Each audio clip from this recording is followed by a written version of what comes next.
We should not be too harsh on those who take issue and maybe are repulsed by Jesus when he says, "Unless you eat my flesh and drink my blood, you will not have life in you." It is somewhat odd to say that. For when a person's flesh is eaten and their blood is drunk, we have to admit that that person has experienced death. But that's exactly what Jesus is telling us the meaning of the Eucharist is all about. It is about entering into the dying of Jesus, the death of Jesus. And that opens for us an understanding of what our celebration of the Eucharist is all about. Perhaps you've had the experience of gathering around the bedside of a family member who is dying. There's a real intimacy that's created in that moment with the dying person, but also with the people who are gathered together.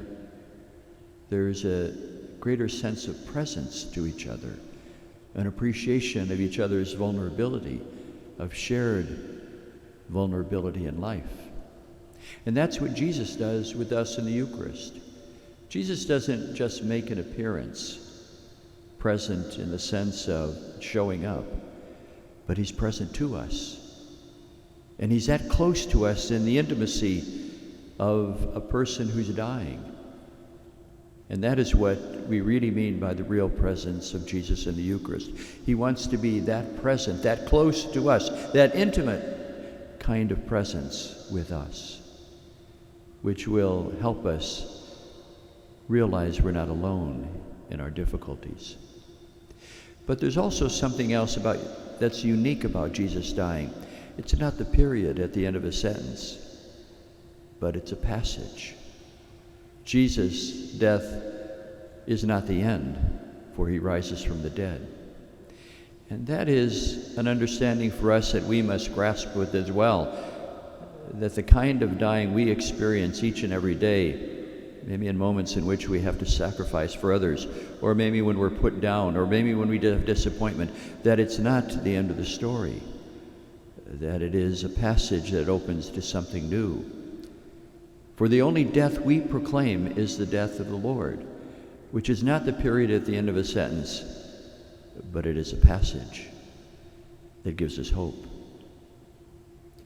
It's important for us as well to keep in mind that the death of Jesus results in the resurrection, to the point where Jesus comes back from the dead in a way that changes the lives of other people. So too, the Eucharist must transform us.